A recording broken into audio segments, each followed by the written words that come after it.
Hello everybody, this is Allstars Gaming and welcome back to another episode of Let's Play Disco Elysium.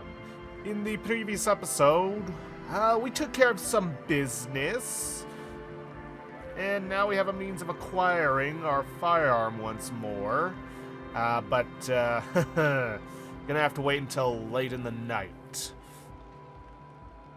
So we set out to try and find the cryptozoologist's wife, but husband, and ended up stumbling across a tent of people who claimed they wanted to set up a dance club in an old church. Turns out they actually wanted to set up a drug lab, but we convinced them to not do that. The shaggy-haired girl kneels on the sea ice. She looks up as you approach. So you talked to my associates, right? Are you going to help us? I'll help With you, the church, all right. I mean. Great. Let us know if there's any progress, will ya? We've been waiting for weeks here.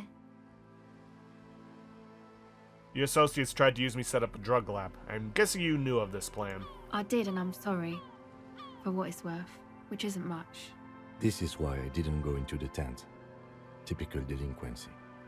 You don't get to choose your posse, they choose you. Mine are idiots, but they're mine. I tried to talk Andre out of it. I even tried not to lie to you. Indeed, she merely tried to omit the truth instead. Instead, you opted to omit the truth. It's the same thing. I know, but I knew you'd see through their plan too. I'm not an idiot. I should have been able to control them, and I will in the future. I promise. May I ask, what did you tell them? Do what you will with your dance club plans, just no drug labs, please. Thank you. I'll get them under wraps, I promise. The others told me you went inside the church. What did you see in there? Oh, that. You're not going to believe me. There's no point in me telling you. She's less prone to blurting out "crab man" than the others. We'll see. Go ahead and tell me. Okay. I went in and I saw a woman next to one of those machines there. Noid calls it a mainframe.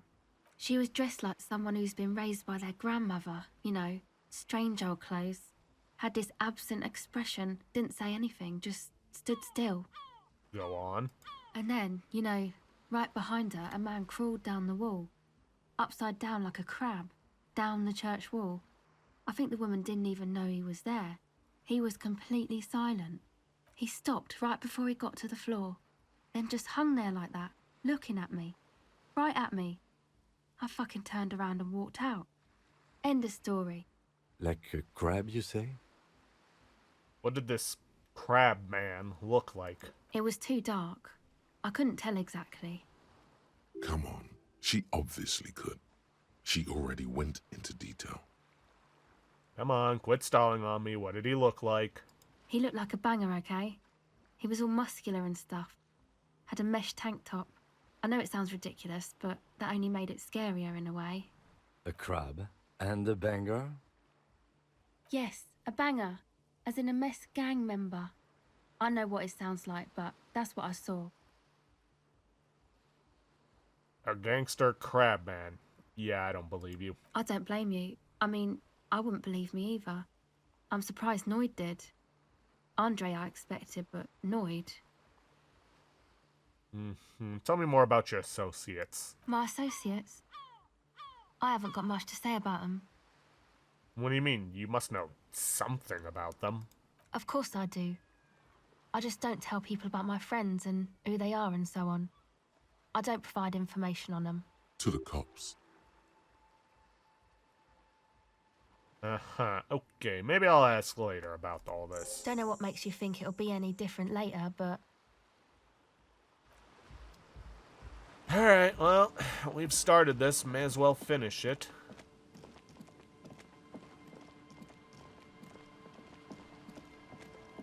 Let's see if we can't find a way into this church. Full of holes. Was treasure? Alcohol potent Pilsner. I'll take it if only I could sell it later. Then again, I couldn't sell the drugs either. Feel the shadow of a very large building fall on you. Heavy wooden doors, more than twice your height, stand shut in front of you. The rectangular sea-worn ornamentation appears in stark contrast to the padlock, carelessly drilled into the wood. Inspect the carpentry. The carving on the door is block-like and angular, like the church itself. 2 large beams shoot downwards, sinking into the wood before they reach the threshold. Run your hand over a beam. The surface is smooth from the wind, but moist to the touch. Feels exceptional. 300 tons of pine would fit together seamlessly. It's old too, cut and carved many centuries ago. Take a closer look at the padlock. This cheap-looking padlock is sturdily built. It shackles together a hasp and a staple screwed into the wooden door. The lock is adorned with a yellow sticker. It'll be easier to break the staple than the lock. Also, that sticker is interesting, somehow. Look at the sticker. You see a yellow circle with 2 X's and a big curve below them that looks like a mouth. You're pretty sure you haven't seen it before, but what the symbol depicts is clear enough. A smiling dead guy. The curve makes it smile, and the X's make it dead. There is something blindingly modern about this symbol. Its modernness puts to shame everything you've seen before. What makes it so modern? It's the contrast between the cheery, chemical yellow and the rigor mortis. As if the cheery guy didn't know he was dead, or the dead guy didn't care that he was. Either way, you get the sense the forces of future are at work here. Have you seen this symbol before? He takes off his glasses and uses a blue handkerchief to thoroughly wipe them clean before inspecting the sticker. Then he looks up, pauses, and replies. No. What does it look like to you? Looks like a dead man smiling. Suggests junior delinquency. Okay, what is junior delinquency? For Revachol aussi, the moral intern defined junior delinquents as minors between the ages of 10 and 16 who have committed an act in violation of the law. These acts aren't called crimes as they would be for adults. Crimes committed by minors are called delinquent acts. This was part of your officer's exams. What is suggestive of junior delinquency here? I haven't seen that sticker before, and I'm not a youth. I agree, it's very modern, but does the cheery guy not know he's dead, or does the dead guy not care that he is?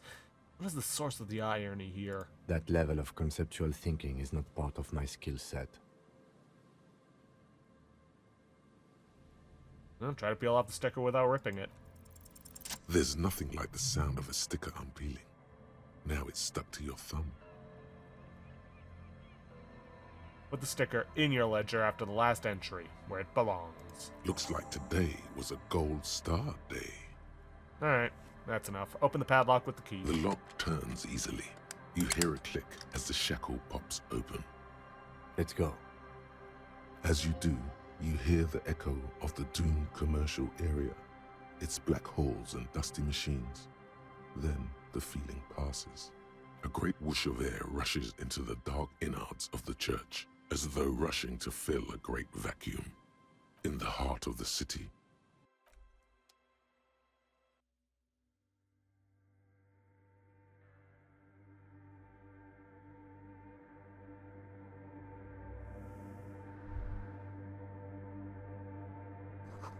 Strange stillness fills you as you look ahead.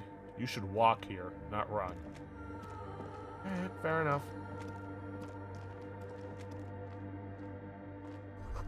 Blackboard is filled with complex equations. They look recent. Something to do with radio frequencies?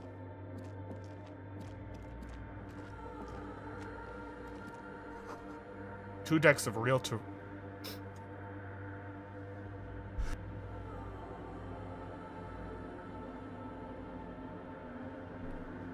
Pardon me. Shoot, now it's gone. Portable Harman Woshi tape recorder. Is it possible it's recording something? Someone's siphoning electrical current from outside into this antenna.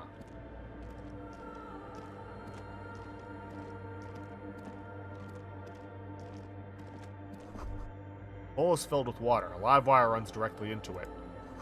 These wires work as contact microphones? The silence in this part of the church, it's almost palpable. All the shifting matter and shuffling of living things is gone.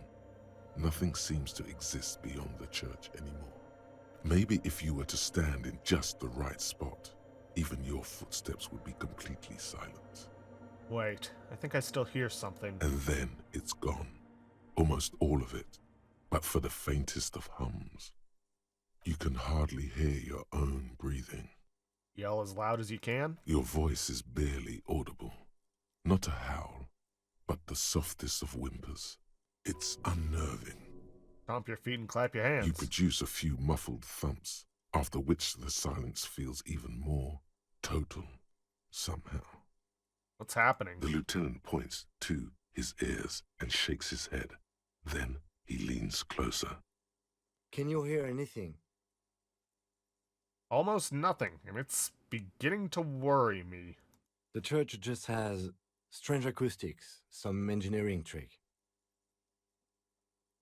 Whatever it is, it's definitely real. Something odd is happening around us. The lieutenant doesn't reply, but you can sense him tense up next to you.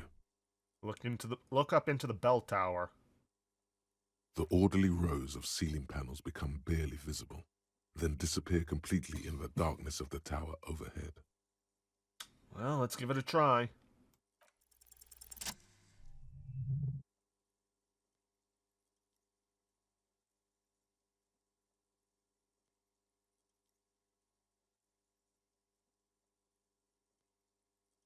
It's like there's something moving up there.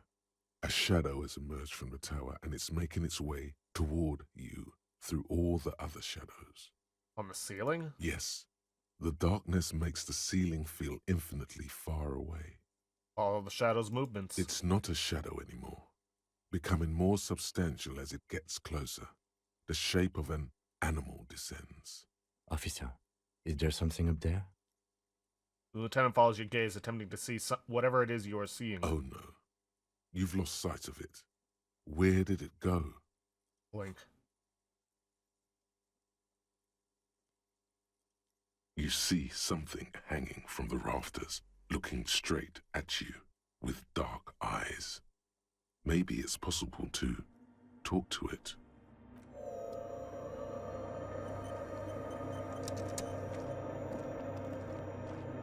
The shadow is a man made of the same stuff as the carpentry of the building.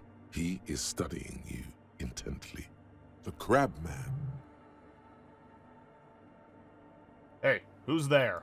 The man leaned forward a little, fixing you with a steady, unreadable gaze, then speaks. Habitual alcohol use has made you into a scared little pussy, Holmes. But don't worry, everything's gonna be all right. You come to the right place. That accent is Villalobos, a peninsula in Mesk and a district in Jamrock. There's a sizable contingent of Villalobos-speaking Mesks in Rivershaw. The right place for what? Here you can receive the mother's love. And when you're ready, she will take your hand and lift you out of the despair at the bottom of that bottle. This man is obviously a habitual narcotics user. Do we really need to question him? Hey, and what was that about the bottle again? You haven't even drank that much lately. Lay off it already. Shish. Yeah, I guess I have a bit of a problem, and it's been getting out of hand lately, but... Está crudo, way. I see deep inside you. Your body and your spirit are suffering greatly from overindulgence. And you don't even know it. Great, more patronizing. So original. I know it's hard to admit that you got a problem. I was like you once. Couldn't take an honest look into my own heart and see I was in pain. You know, actually, since we're here, you may want to pay attention to what the ceiling climber is saying.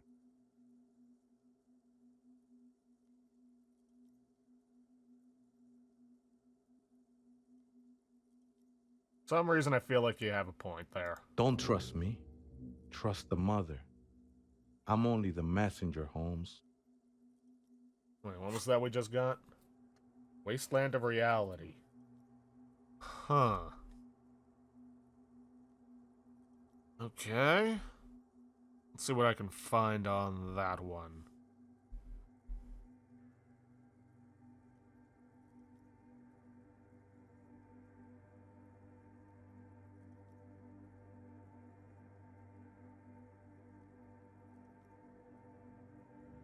Let's see. Wasteland of Reality, -2 to physical instrument while we're studying it.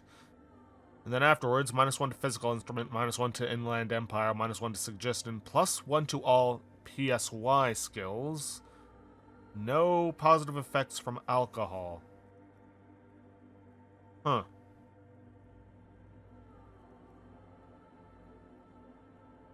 Okay. This is the Church of the Mother of Silence. You are welcome here. You have no idea what the fuck he's talking about. Is he just trying to throw you off your game? Whatever it is, he's quite confident about it. Just look how gracefully he sways. 'Tis not an act, my liege. Saving perchance, he hath deceived his very self. This man is a zealot. You must be the Crab Man. Never known myself to be a crab, but if that's the name you got for me, I won't stop you from using it. Hey, it's your neighbors who came up with the name, not me. I always thought of myself more like a flame, flickering along the rafters and beams. It may be that I gotta work on my technique. What were you before you became a Crab Man? I was in a gangway, but my memories of that time are fading. Most of them are already gone.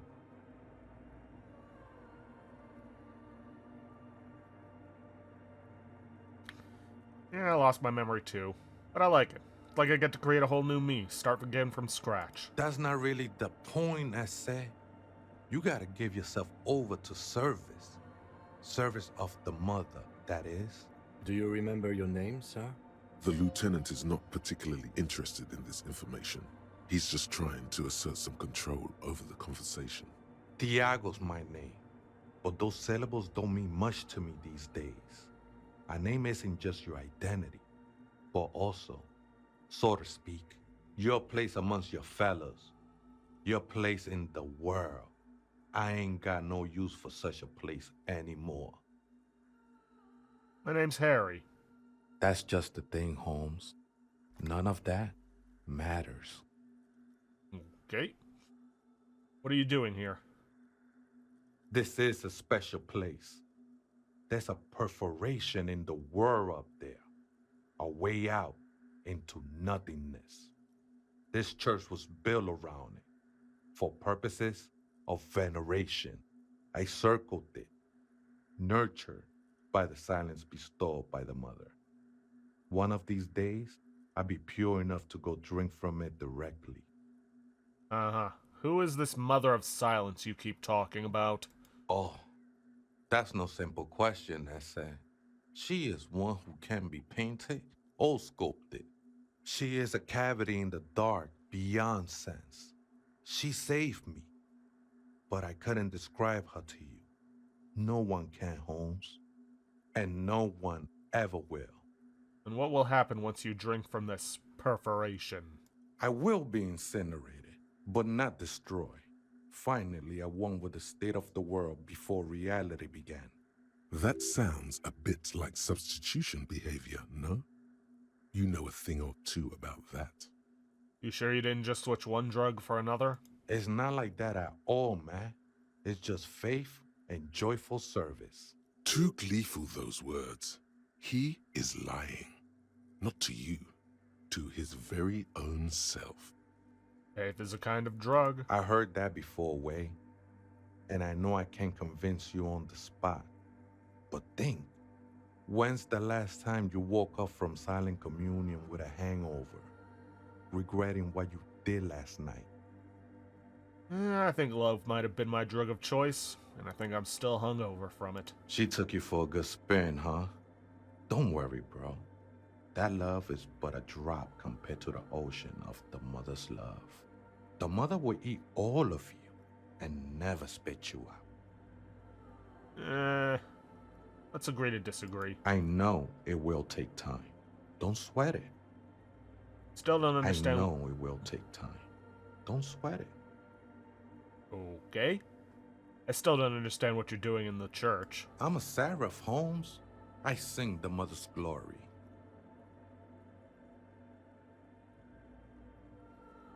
Doesn't really make sense for you to sing if she's a mother of silence. I don't mean literal singing, Holmes. This is the mother of silence we're talking about. It's the singing of a burning heart. You may be thinking, but fire crackles. No, Holmes. That's the material that's burning. The flames themselves are without sound. How'd you even find this place, this church? Hard to say. I think I did some construction work here, back when I still had material worries. Up there, I realized what the true purpose of the church was. Been spending a lot of time here ever since. The past is nothing to me now, eh? It didn't belong to me. Right, I had other questions. The sinewy figure lingers on the wooden beams, blending into the shadows. You've been here a long time? Do you know why the church was abandoned? Police raid a while back. Did you witness it? Not really, or at least I don't remember much of it anymore.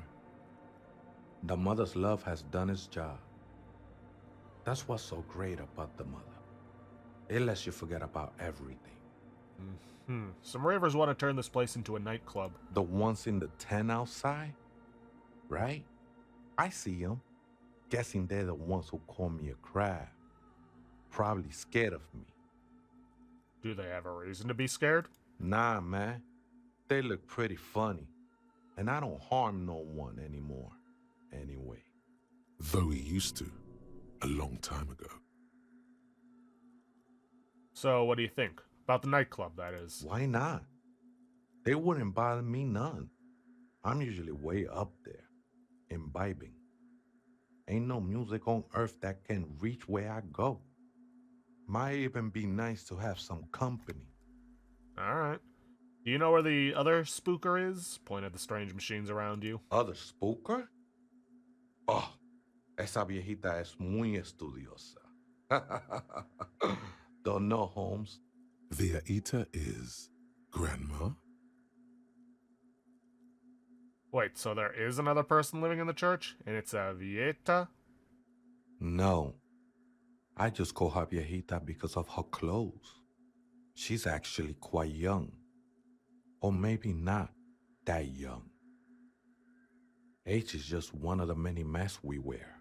Wait, what if it's Ruby? Did it ever seem to you like she was hiding here from something? You mean like a fugitive?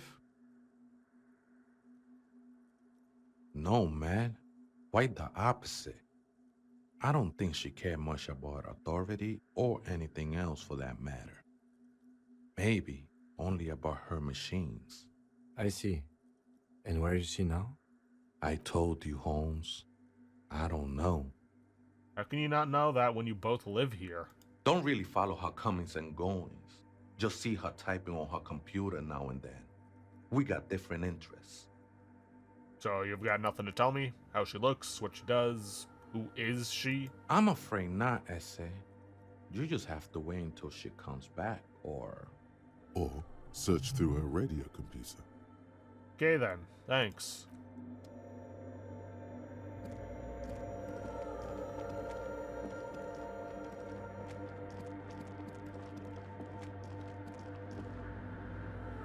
In white, silver, and apricot faience, the young mother of humanism stands above you.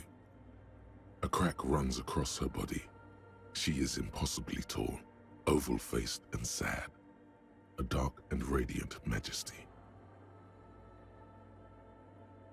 This is her innocence, Dolores Day. Cradled in her arms are a pair of glowing lungs, clearly visible from underneath her flowing dress. You should kneel. No. Cold wind seeps in from the crack in the glass. Snowdrifts cover the floorboards at your feet. Above, you feel her multicolored eyes on you, inspecting you. as if under a microscope. No, I am not your bug. As that bitter thought passes through your head, the lieutenant draws an X-shaped cross from shoulder to shoulder with 3 fingers. Fine. Your fingertips touch your chest 4 times. When it's done, you're still standing in the apricot-colored light of the window. The woman smiles her distant smile, unmoved, struck in half by the crack in the glass. Serves her right. She only cares about her sovereign's orb and her silk robes and getting to the aerodrome on time. To leave. How did I know this is the mother of humanism? Despite the damage you've done to yourself, the title appears lodged in your hippocampus. This is her innocence, Dolores Day. The innocence of humanism, internationalism, and the welfare state. Perhaps the most famous human being ever to have lived. No amount of Commodore Red can wipe her sad smile from your brain thing. It has survived the deluge and haunts you still, and will haunt you forever, as it haunts all men. Wait, what exactly is an innocence? The highest category of historic individual, an embodiment of the world's spirit. A ruler? More, an innocence is elected to office by the founding party, a precedent that has taken place a mere 6 times in the entirety of history. The legal system of the Real Belt is built to accommodate an authentic rule should it coincide with our time. An innocence is infallible. The decisions made by one are not decisions. They are inevitabilities. What would have happened anyway? Only accelerated, packed into decades instead of centuries. An innocence is a continuous, compressed event, a sacred human being. It is an honor and a glory to live when one is in office. Is one in office now? No, we are alone. Okay, when did she rule? 300 years ago, in the wake of the discovery of this Isola, the Insulindian, by explorers from the continent of Muindi. She is, among other things, the innocence of inter-isolary travel and the connected world. What else do I know about her? Many things. You know she was a woman of the court, the wife of an influential Marchese, and eventually the principal advisor to Irene la Navigateur, Queen of Suresnes, modern-day Sir Laclais. Also that she was gorgeous beyond beauty, draped in ancient sadness. Are you sure you want to remember this bit of historic trivia? Standing under a long, slender form like this, dwarfed? Where's this coming from? The past. It's a silo of sadness, fermenting.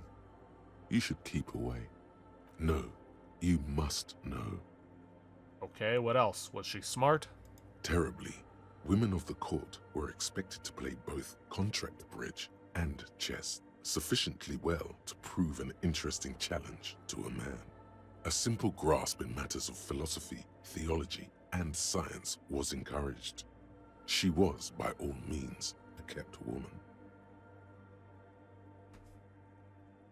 She made the most of her position in the antediluvian court, a court visited by the most prominent thinkers and artists of the day. In secret, she was becoming the era's preeminent philosopher of the state. A scalpel, a piercing gaze. She was an almost preternaturally magnetic and intelligent individual. To her contemporaries, she appeared out of time, a messenger from the future of the species. We all fell in love with her, head over heels. Even before she was declared an innocence, her influence was tremendous. How come? It was on her advice that Irene la Navigateur sponsored a number of voyages into the Pale.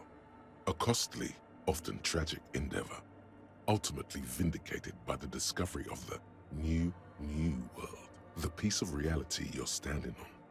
She was crowned 2 years after the first expedition returned, setting in motion what is widely considered the greatest era in history. The DeLorean era. Wow. Wow, indeed. When her innocence was declared, and the queen she had advised for years fell on her knees before her, she was so overcome with emotion that her lungs started glowing in her chest. Bystanders reported golden filaments lighting the already sunlit chamber around her, clearly visible beneath her dress. That is why the lungs are the symbol of love for the cultures of the Riel Belt. Okay, I want more. As did we all. The lands of the Mesk and the Occident, and even faraway Supramawindi, altogether 21 of the 40 Mundial nations of the time, immediately accepted Innocentic rule, even before her crowning. Her crowning? In a city called Advesperaskit in Vesper Messina, her homeland, the name of the city means evening comes, but it happened on a winter's morning, with the canals frozen and slush falling out of the sky. She was dressed in a white and pearl dress on an emptied-out plaza with the crowd far away. Already, her Theriers, the secret servicemen of the Innocents, were worried about an assassination attempt. Must have been beautiful. Oh yes, she looked like humanity's young mother, a perfect mother, insultingly beautiful.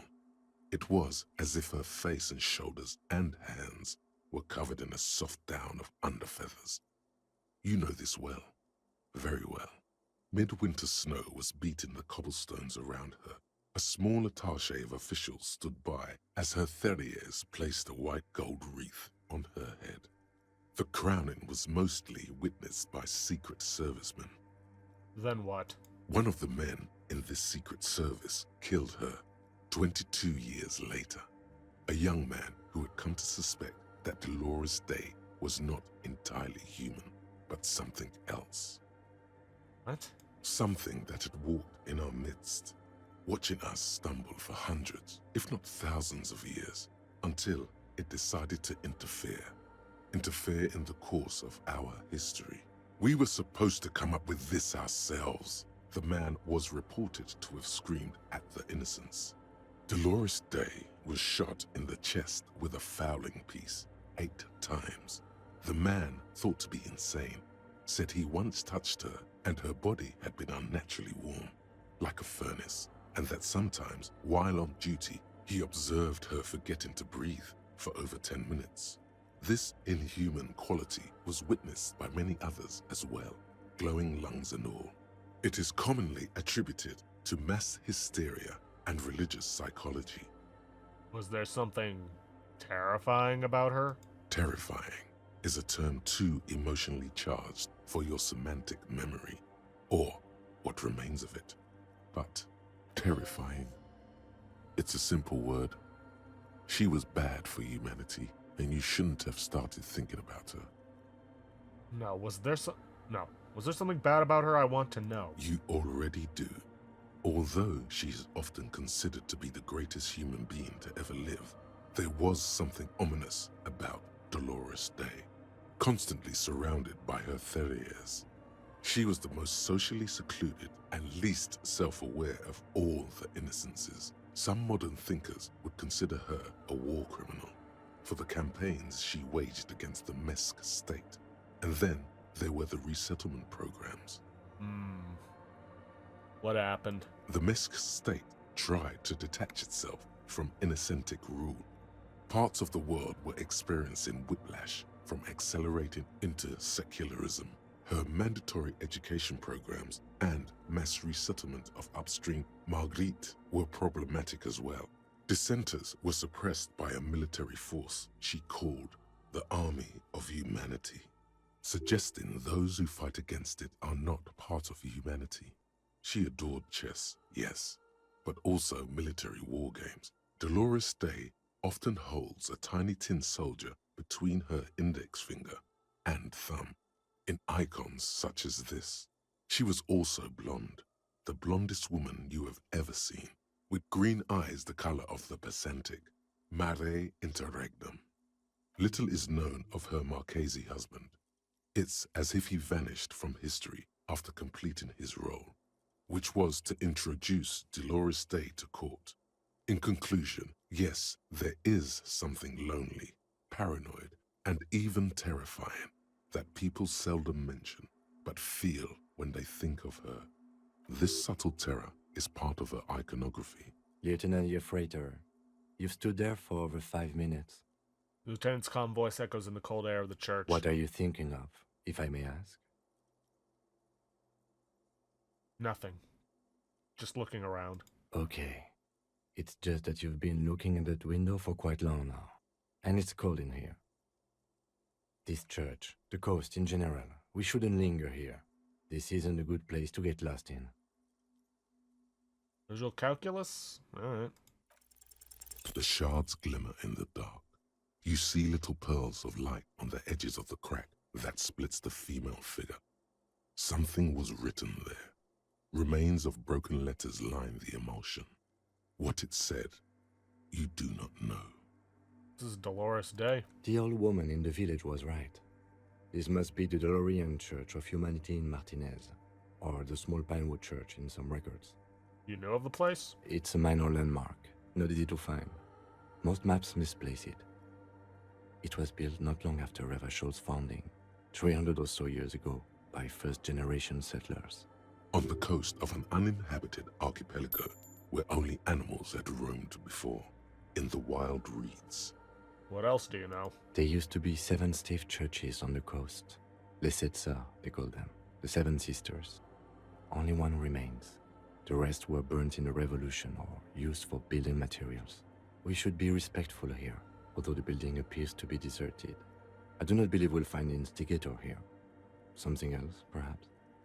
Respectful? Is the lieutenant a follower of DeLoreanism? Kim, are you a follower of DeLoreanism? Yes, we all are. Her name, body, and rule are synonymous with humanism. The laws we enforce are DeLorean in origin. I didn't think you were spiritual. It's not spiritual, it's constitutional. The DeLorean system does not demand faith, only accordance. Hey, her Innocence Dolores Day liked little figurines, right? Liked holding little men between her fingers, remember? What? You have the Headless Falcon Rider figurine. You should give it to her. Win her back. What? Win who back? I can't win her back. She's a long-dead historical figure. Don't be so pessimistic. Love doesn't die that easily. This isn't funny. You have a bad feeling about this one. Yeah, forget about this. No, it would have been beautiful. Really tiny, thoughtful, clever. Yeah, no, that's... A no. machine stands in the corner, watched over by the figures on the stained glass window. It's turned on and quivering with soft electricity. Another radio computer. And this time it's already turned on. We should leave. I doubt this place bears any connection to the case. Wait, let me just investigate it. You see fluorescent play and print buttons on the keyboard. A hatch connected to the central compartment is wide open. The lieutenant says nothing. You see the machine's glowing frame reflected back from his diamond-shaped glasses. You're free to proceed. Really? They look more round-shaped to me. Look inside the compartment. Behind the hatch sits a cube-like crisscross of filaments, smoldering in the dark like fireflies. Silver tape on the side says, in black marker, log, February to March. Another filament memory. Press play to talk with the repeater. The speaker comes to life. Static seeps through the machine's planar magnetic driver. An old lady greets you. Her voice sounds 100 years old. Good afternoon, Fortress Accident on Saint-Brune. This is the East Insulindian Repeater Station 1. Please repeat. Is this the personal log? It's the same old woman you spoke with through the radio computer in the doomed commercial area. Looked inside the core, but the tape on the filament just says log February to March. Good. Please repeat the password. Let's look around. There's no use trying to guess the answer. Maybe he knows something. I don't know the password. Received. I will... That sounds bad. A login attempt. Votre accident. Is there anything else I can do for you today? Thanks, but I'm finished with this call. Goodbye, votre accident. The machine's keyboard is still illuminated, revealing. Okay, well, let's go back and talk to Tiago. Oh, hey, Wade. There's coffee in the back. Oh, wait. I meant the mother's love. Coffee in the back? Something familiar about that. Coffee and stale cookies. Was that about coffee? I feel like I've heard it somewhere before. Look, man. I'm at liberty to talk about the sacred blaze of the mother's glorious heart, but not about the coffee. Have you by any chance heard the Vieta say the password to a radio computer? Too many times, essay. You need it for something. Surveys are a good way to fish for personal information, especially in the name of public safety. Doing a survey of passwords and passcodes, identifying regional trends, in the interest of public safety, of course. Don't sweat it, vato. The password is afterlife death. What you think of that? Makes me almost pity La Nilita Pequeña when I hear it. I Okay, think then. we're done here, essay. Figure crawls off into the darkness above. That was an interesting conversation. However, I'm still not sure whether we'll find our suspect here. Probably not.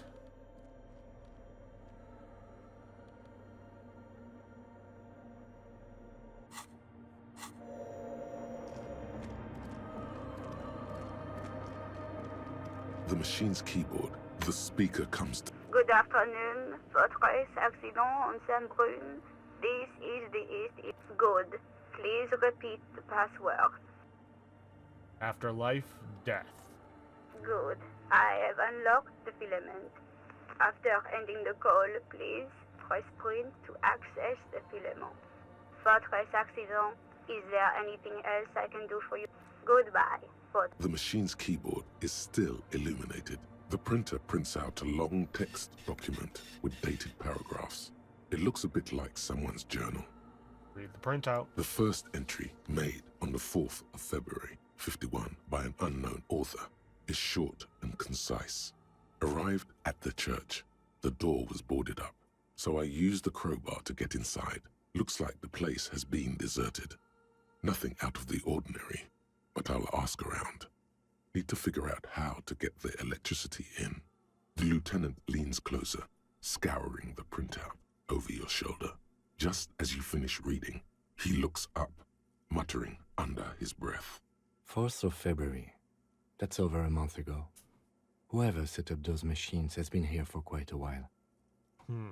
Let's read the second entry. This doesn't have anything to do with the case, but it's an interesting quest line. 6th of February, 51. Had a little chat with the local fishermen. Said I shouldn't go near that place, that the church was spooky and ridden with narcotics. It's a little spooky, all right. Still haven't figured out the electricity. See? Even one of the spookers themselves says it's unnerving. Yeah, keep reading. 7th of February, 51. Finally got the electricity in. Next on the agenda, a new antenna. I'm thinking ESCA series, something advanced. Why would she need an antenna? Why would anyone need any of this equipment here? For setting up a radio computer. Read the fourth entry. 8th of February, 51. Bought the antenna, had some problems setting it up. Called Simon for help. Heard the others are back to making art. Drinking somewhere out of town. Sulislav started a rock band again. Lexi has been seen asking money from strangers. But at least the artists have their act together. They're qualified labor.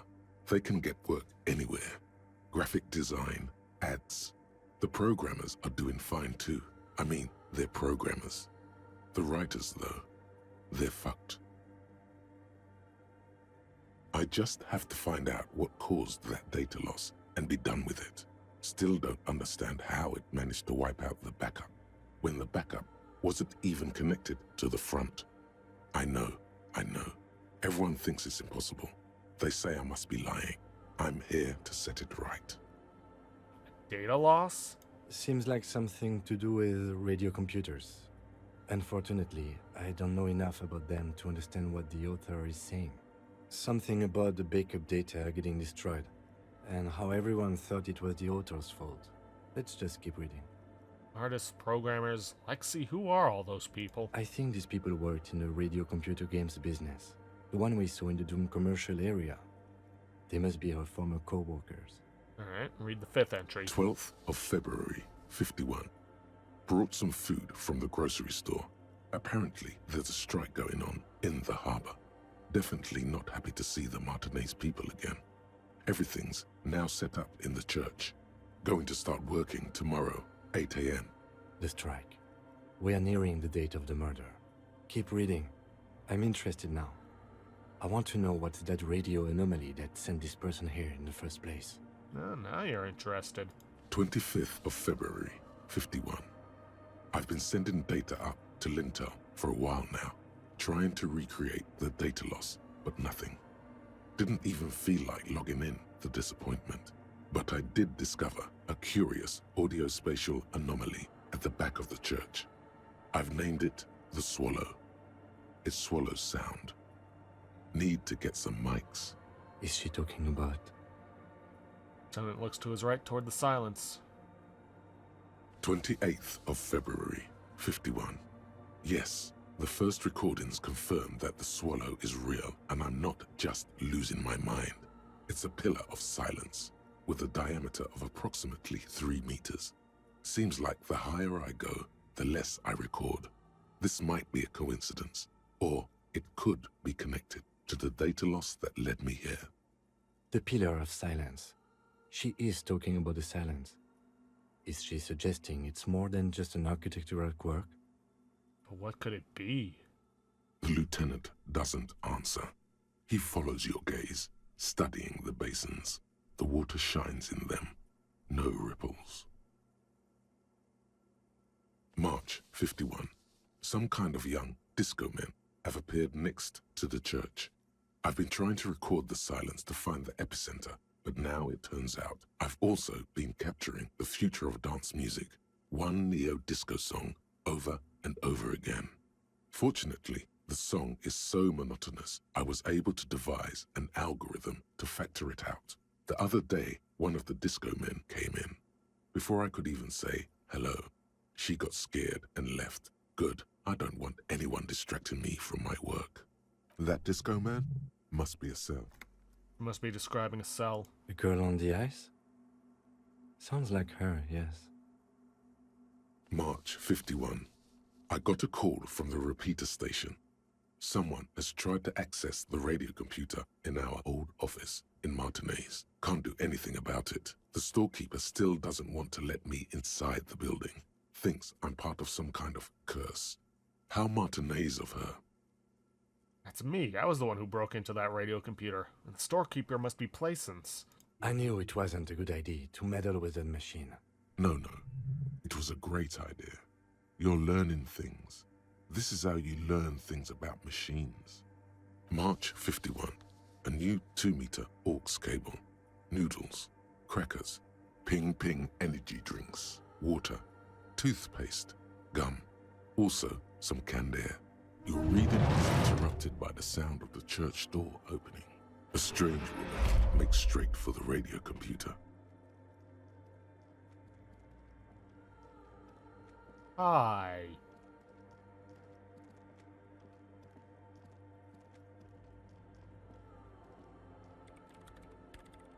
Breaking into my radio computer, I see. She glares at you as she holds down the off button for several seconds. The machine reboots. Yes, you are breaking in, but not into her radio computer. You're a master circuit bender.